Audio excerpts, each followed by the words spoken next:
기본적으로 저는 이제 투자를 항해에 비유하곤 합니다. 네, 바다에 파도가 없을 수 없듯이 투자 시장에는 늘 변동성이 있거든요. 이 거친 파도를 거쳐 가야지 항해에 성공할 수 있는 것처럼 투자도 변동성을 이겨내야 장기적으로 성공을 할 수가 있거든요. 잔잔한 파도는 별로 신경이 안 쓰이는데 실제로 바다가 잔잔하지만은 않잖아요.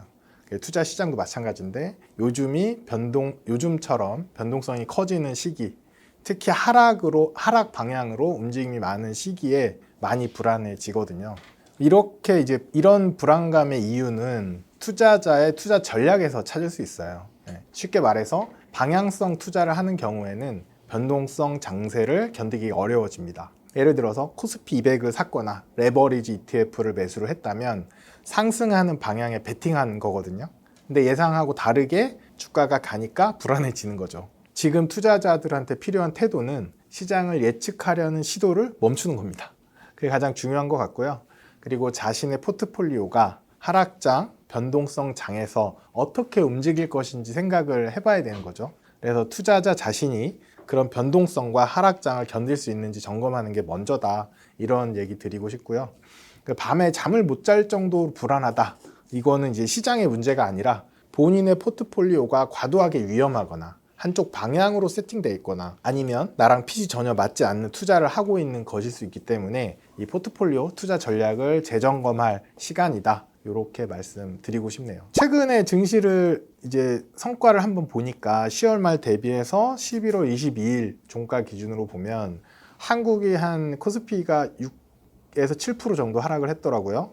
뭐 한국만 빠진 게 아니고 나스닥도 한 6% 빠졌고 일본도 빠졌고 중국 다 빠졌어요. 근데 재밌는 건 모든 자산이 다 하락한 건 아니에요. 예를 들어서 금 가격은 1.7% 올랐고요. 달러 원 환율도 2.9% 상승을 했어요. 인도 주식도 1.2% 상승했고 주식, 특히 한국 주식에만 투자한 경우라면 굉장히 큰 손실이 발생할 수 있었어요. 특히 개별주 했다면 더 말할 것도 없고 금이나 달러 같은 자산에 만약에 분산을 해뒀다면 포트폴리오 자체 손실은 크지 않았을 건데 제가 같은 기간에 제 계좌가 어떻게 움직였나 한번 조회를 해봤어요. IRP 계좌가 마이너스 0.48% 손실이 났더라고요. 그래서 올 초 이후의 성과를 보면 18.4% 정도 돼요. 어떤 분들은 올해 같은 상승장에 이거 너무 초라한 성과가 아니냐 이렇게 얘기하시는 분들도 많이 있으세요. 근데 이게 자산 배분 투자의 특징 중에 하나인데 급락장애나 변동성 장에서 손실을 낮춰주고 변동성을 낮춰주는 안전함이 있는 대신에 급등장의 높은 수익을 전부 가져갈 수는 없어요. 대신에 이 변동성을 최소화하면서 마음 편한 수익을 추구하는 거거든요. 자산 배분 투자로 장기적으로 성과를 내려면 이 남과 비교하는 심리를 매우 주의해야 됩니다. 제 IRP 계좌 같은 경우에는 제가 6년 10개월 정도 성과를 이제 오픈을 했었는데 누적으로 113%, 연환산 11.7% 정도 수익이 났어요. 세액공제 받은 금액을 포함하면 연수익률 14.9% 정도 되거든요. 근데 같은 기간에 코스피 200 토탈 리턴 기준으로 해서 보면 14.7%, S&P 500이 17.7%로 수익이 더 좋아요. 대신에 이제 변동성 같은 위험도 이제 같이 항상 체크를 해야 되거든요. 보통은 수익이 좋으면 다 견딜 수 있고 다 할 수 있다라고 생각하지만 실제로 이런 변동성 시장을 만나보면 이게 만만치 않다 하는 걸 알 수 있어요. 그래서 저는 항상 이 변동성이나 MDD 같은 그 지표들을 분석을 하는데 제 자산 배분 계좌의 변동성이 연 9.5% 정도 되는데 한국 주식은 21.8%, 미국은 16.8% 정도 돼요. 2배 정도 되는 거죠. 그리고 고점 대비 낙폭을 보면 제 계좌는 마이너스 14, 뭐 결코 작진 않아요. 근데 코스피는 마이너스 34, 미국은 마이너스 23%예요. 요거는 제가 계좌 오픈한 2019년 이후의 성과이고 예를 들어서 뭐 2000년부터 해보면 코스피나 S&P 500 모두 절반, 반토막 나는 경우들이 이미 2번 이상 있었거든요. 그런 성과들을 보면 안정적인 게 얼마나 중요한지를 좀 알 수가 있을 것 같아요. 편차가 별로 없죠. 그게 장점이죠. 올해 10월 말까지 코스피 200이 85% 올랐거든요. 근데 작년에 마이너스 9%였어요. 그러니까 올해 코스피가 오를 거라고 작년에 예측한 사람이 많지 않아요. 작년까지만 해도 국장 탈출은 지능순이라는 얘기를 더 많이 했거든요. 근데 올해 코스피가 오르니까 아니 지금은 코스피 시대다. 그리고 너무 당연하게도 코스피 5천도 금방 간다. 6천도 시간 문제다. 다 이렇게 레포팅하고 있거든요. 그러니까 개인 투자자분들이 금방 가는 거겠네. 믿을 수밖에 없어요. 시장이 이미 증명을 했고, 그런데 오히려 반대로 이렇게 강한 상승이 오면 그 다음에 반드시 되돌림이 또 발생을 하거든요. 한쪽 방향으로 무조건 갈 수가 없기 때문에. 그러면 내년 시장을 전망을 저는 잘 안 하지만 조심스럽게 생각을 해보면 강한 상승이 있었으니까 오히려 반대로 평균 회귀하는 그런 손실 구간이 올 수도 있죠. 그게 내년에 올지 내후년에 올지는 모르지만 많은 분들이 이제 기대하시는 것처럼 이대로 쭉 5천까지 갔다가 오면 좋겠지만 안 그럴 수도 있거든요. 저희가 코로나 직후에 3천 찍고 지금 몇 년 만에 그걸 다시 회복하고 4천 올라갔거든요. 굉장히 몇 년의 시간이 걸렸어요. 그럼 지금부터 5천, 6천 가는 거 저도 당연히 바라고 있지만 그게 언제 올지 모르고 그때까지 또 참고 견딜 수 있느냐, 이런 것들은 또 다른 문제이기 때문에 그런 것들에 대한 고민도 좀 해봐야 된다. 저는 개인 투자자분들, 특히 초보 투자자분들한테 자산 배분 투자를 권하거든요. 왜냐하면 다양한 국가, 다양한 자산, 다양한 통화에 분산해 두게 되면 이 필연적으로 겪게 되는 하락장에서 견디기가 좋아요. 다른 말로 하면 포트폴리오의 변동성은 줄어들고 손실폭이 낮아진다, 이렇게 말할 수 있거든요. 저 회사에서 하는 서비스는 굉장히 복잡해요. 10개 종목이 넘어가는데 이 일반인 분들이 이거를 다 하시기 너무 불편하거든요. 그래서 딱 3종목으로 줄였어요. 누구나 따라 할 수 있고 실천하기 좋게 3종목으로 줄였는데 그 3종목을 그냥 말씀을 드릴게요. 하나는 코덱스 미국 S&P 500, 그리고 에이스 KRX 금현물, 그리고 코덱스 200 미국채 혼합이거든요. 요 3가지 종목으로 자산 배분을 제대로 할 수 있을까, 뭐 이렇게 생각할 수 있는데 종목의 내용을 알아보면 가능하다는 걸 알 수 있어요. 우선 코덱스 200 미국채 혼합 ETF라고 있는데 이 상품은 한국 주식 코스피 200하고 미국 국채 10년물의 4대 6의 비율로 투자를 하게 됩니다. 미국 국채 같은 경우에는 환 노출로 투자하기 때문에 투자금의 60%가 달러로 투자하는 것과 동일한 효과가 있거든요. 즉, 한 개 ETF로 3개 자산에 투자하게 되는 거죠. 한국 주식, 미국 국채, 달러.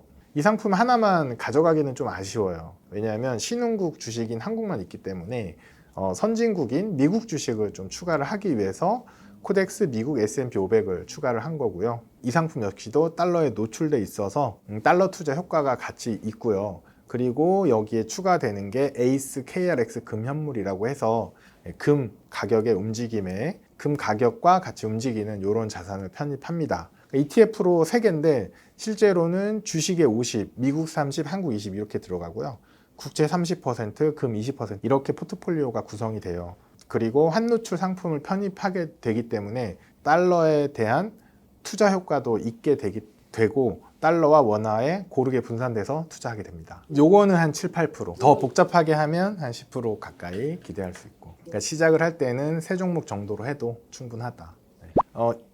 여유가 있는 금융자산이 있을 거예요. 여유가 있는 금융자산이 있으면 그 금액이 뭐 1,000만 원이든 1억이든 얼마든 상관이 없어요.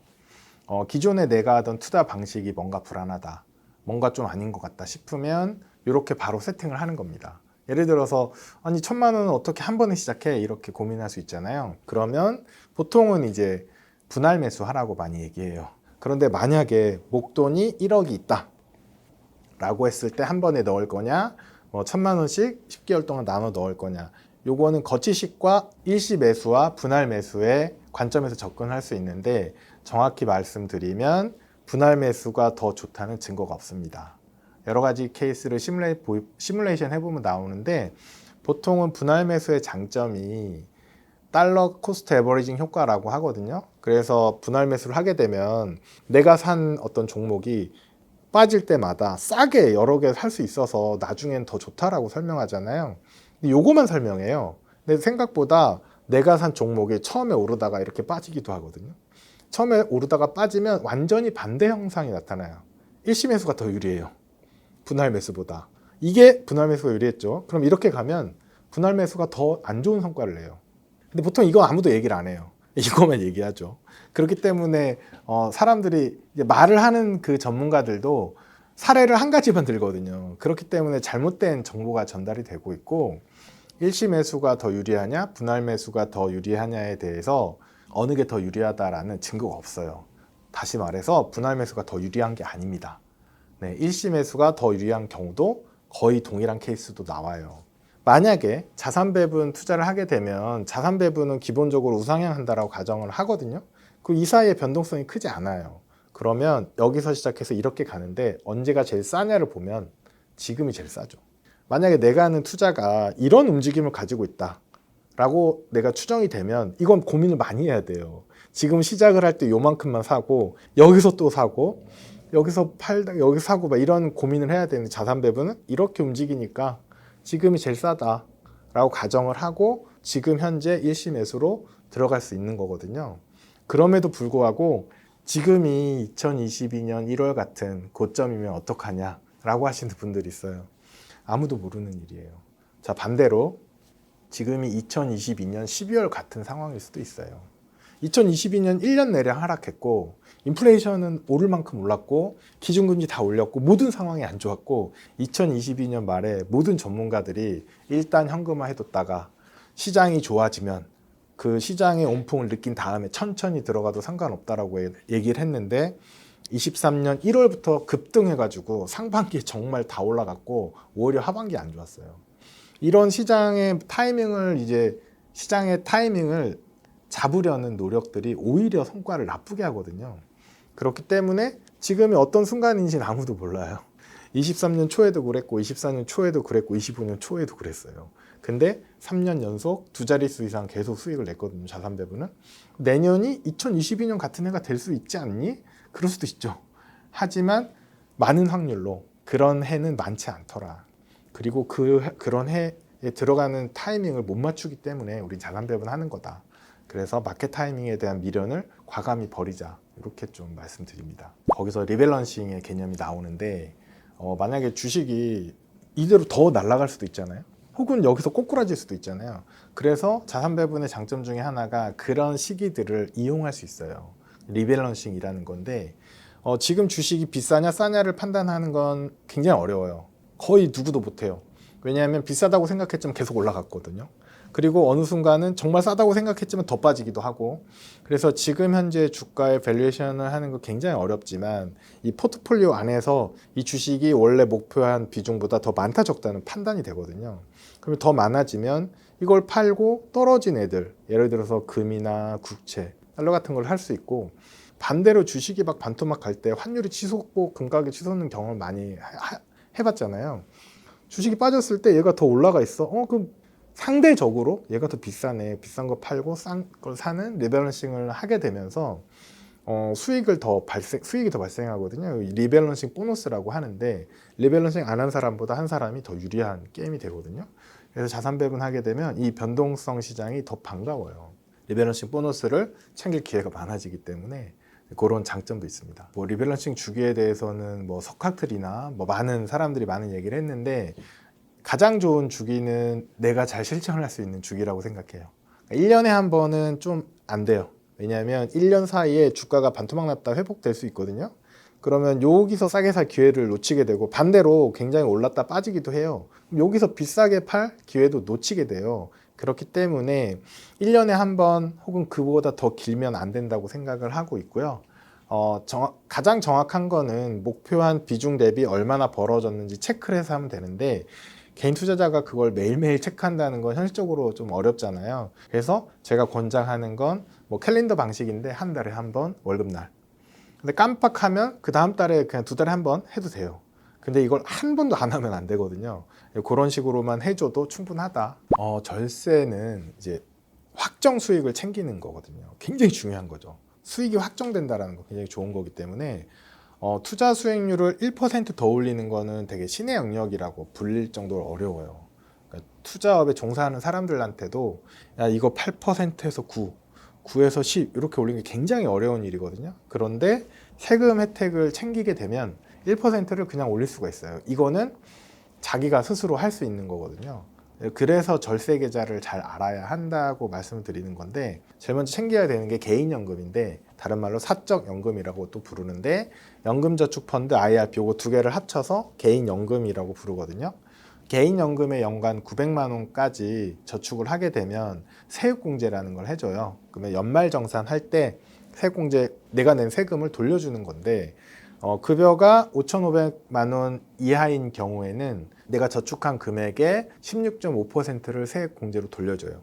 그러면 900만 원에 16.5%면 연말 정산할 때 148만 5천 원을 환급받게 되거든요. 굉장히 큰 돈이죠. 그리고 연봉이 5,500만 원을 넘게 되면 13.2%까지 환급해 주니까 118만 8천 원을 받게 됩니다.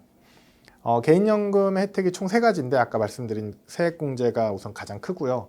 그 다음으로 과세이연 저율과세 혜택이 있어요. ETF로 일반 계좌에서 뭐 자산 배분이든 투자를 하게 되면 매매 차익하고 분배금에 대해서 15.4% 세금이 발생하거든요. 그런데 개인연금 계좌에서 투자를 하게 되면 이 세금을 내지 않고 연금 수령할 때까지 미뤄져요. 그렇기 때문에 세금 낼 돈으로 재투자를 계속 할 수 있게 되는 거고, 연금으로 받을 때 5.5에서 3.3%라는 낮은 세율이 적용되는 저율과세 혜택을 볼 수가 있거든요.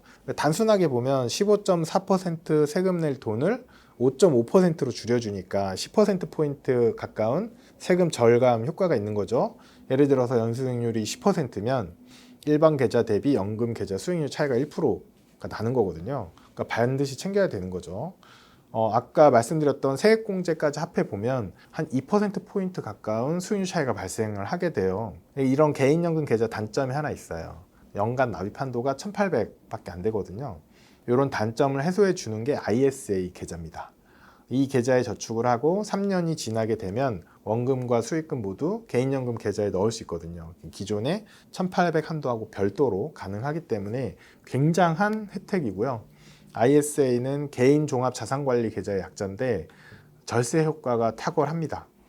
계좌에서 이제 굴리게 되면 ISA 계좌에서 돈을 굴리게 되면 발생한 수익에 대해서 손익통산을 일단 해주고, 순수익에 대해서 200만 원에서 400만 원까지는 비과세고, 그 초과분에 대해서는 9.9% 분리과세 혜택을 주기 때문에 이 3개 계좌는 반드시 좀 가져가야 된다라고 말씀드립니다.